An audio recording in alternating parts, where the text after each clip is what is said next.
Hold steady, men. The Arab fleet draws closer. Captain! What are they carrying? They're lighting something. It's burning on the water. It's burning the sea itself! Water can't stop it! Throw sand, anything! This is no ordinary weapon. It's Greek fire.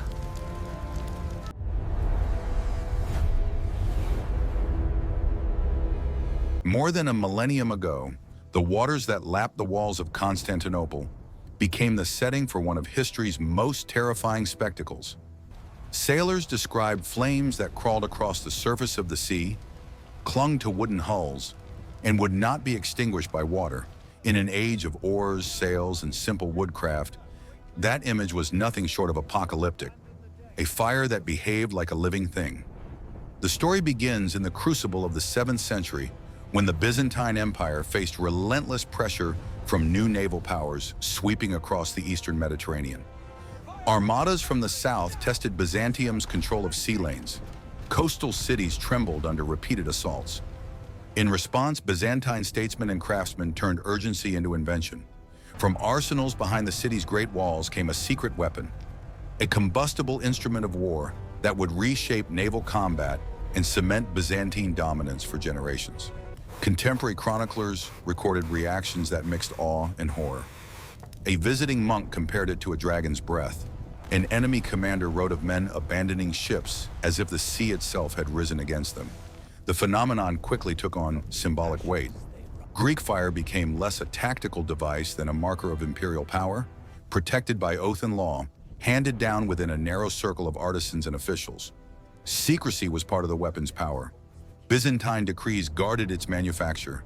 Technicians and suppliers operated under strict penalty for betrayal. Its deployment was theatrical. Engines and siphons mounted on prows, priests offering blessings, captains controlling the terrifying spectacle. In the cramped, chaotic world of medieval naval warfare, Greek fire offered a psychological edge as decisive as its physical force. A single blast could scatter a fleet, send boarding parties reeling, and turn an orderly attack into a rout. But this was also an act of statecraft. The flame was woven into ritual and governance. Its use announced imperial resolve. Its secrecy reinforced hierarchical control, and its myth preserved the aura of Byzantine invincibility. In the centuries to come, Greek fire would be invoked in chronicles, sermons, and poems, an invention that blurred the line between technology and legend, and that began in the shadow of Constantinople's walls as mankind's attempt to make the sea itself a weapon. For centuries, scholars, warriors, and emperors have asked the same question. What was Greek fire made of? How did a weapon so devastating, so fearsome, burn even on water? Yet the truth lies hidden behind layers of secrecy, half-lost scrolls, and imperial oaths sworn in blood. In the heart of Byzantium, deep within the guarded armories of Constantinople, stood workshops that few men were ever allowed to enter. Here, under the watchful eyes of the emperor's chosen alchemists, the mystery of the flame was crafted. Those who worked within were not ordinary craftsmen. They were keepers of a secret. Legends tell of an engineer named Callinicus of Heliopolis, who first brought the knowledge to the empire after fleeing the chaos of Syria. Whether he was a real inventor or a symbolic figure, his name became forever tied to the fire that defied nature. Ancient chronicles spoke in riddles, of liquid fire, of burning oil, of earthborn flame. Some believed it used petroleum from the Black Sea, mixed with resins, pitch, and minerals. Others whispered of quicklime or sulfur, materials that reacted fiercely to moisture. But none of these guesses could capture the true process, for it was more than chemistry. It was ritual. Before each batch was prepared, prayers were said, symbols drawn, and fires lit under sacred supervision. To the Byzantines, this was not merely warfare. It was a divine art. Every step of its creation was shrouded in fear and faith. Only a handful of trusted artisans knew even a fraction of the process. Each component was produced in isolation and transported in sealed containers under armed guard. The recipe itself was said to be stored in the imperial palace, written in code so complex that even if stolen, it would be useless without the emperor's key. The Byzantines turned this secrecy into strategy. Their enemies could copy their ships, their armor, even their tactics, but not their fire. It was this monopoly of terror that kept the empire alive for centuries against overwhelming odds. Greek fire became the ultimate symbol of control, proof that knowledge, when hidden and protected, could be more powerful than armies. And so the formula of Greek fire became more than a scientific mystery. It became a legend, a secret that bound the empire together, guarded by fear, faith, and flame. When the Greek fire roared across the waves, it wasn't just a weapon, it was a revelation. Enemies called it the breath of Hades, a living inferno that consumed everything it touched. The Byzantines didn't just fight with it, they performed with it.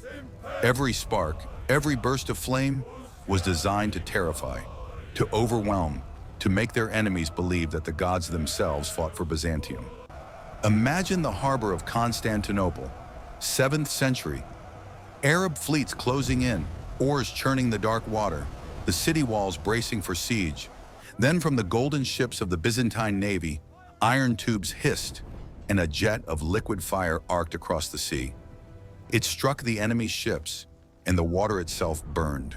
Sailors screamed as the flames clung to their hulls, spreading faster than they could row away. The smell of burning pitch, salt, and smoke filled the air. For the first time in history, fire had become a weapon that conquered even the sea. Greek fire changed the rules of war. Traditional naval battles depended on ramming, boarding, and arrows. But with this weapon, Byzantium turned defense into spectacle. The empire's ships, smaller yet deadlier, could defeat entire fleets simply by holding the line and unleashing the fire at the right moment. Every use of the weapon was a display of divine favor, a message to the world that Rome's heirs still ruled by miracle and might. Byzantine engineers refined its deployment over time. They used bronze siphons to project the fire in streams, hand-thrown clay grenades filled with combustible material for close combat, and even portable flamethrowers for sieges. Chroniclers tell of soldiers using it atop city walls, raining fire upon attackers until their engines and tents turned to ash. But Greek fire was as dangerous to its masters as to its foes. Mishandling it could destroy one's own ship.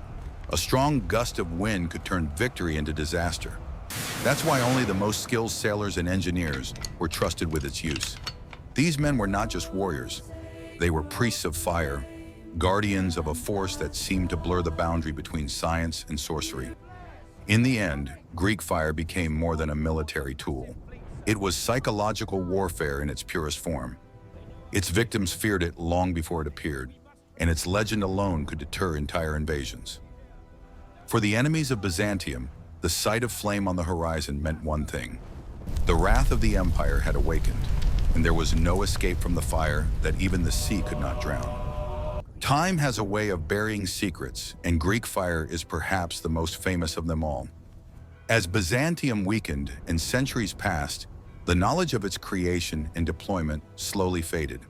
What remained were stories, accounts of ships engulfed in flames, of terror spreading across the waves, and of a weapon that seemed almost supernatural. The exact formula, the techniques and the devices were lost, leaving only fragments for historians and scientists to puzzle over. Modern research has tried to illuminate this mystery. Scholars study medieval texts, chemical compositions, and Byzantine naval records, while experimental archaeologists safely recreate scenarios to test theories. These studies suggest that Greek fire relied on a combination of flammable resins, oils, and possibly substances that reacted with water, a design that produced flames impossible to extinguish with ordinary means. Yet no reconstruction can perfectly replicate the original, because the Byzantine engineers guarded their secret as fiercely as any treasure. The legend of Greek fire also teaches us about power and perception. Its psychological impact was as important as its physical effect. Entire fleets surrendered before the weapon was deployed, terrified by tales of its unstoppable blaze. In this sense, Greek fire was not just chemistry. It was strategy, spectacle, and statecraft combined. Its secrecy amplified its effectiveness, creating an aura of divine protection around the empire. Even today, Greek fire inspires awe. Its legacy lives in the stories of historians, in the study of ancient engineering, and in modern science seeking sustainable and controlled chemical reactions. The weapon may never be fully recreated, but its influence persists, a reminder of human ingenuity, the power of secrecy, and how a single invention can echo across a millennium. Greek fire proves that some of history's greatest creations are not only measured in materials or methods, but in the ideas they inspire and the myths they leave behind. Its flame may be extinguished, but its story still burns brightly in the annals of human history.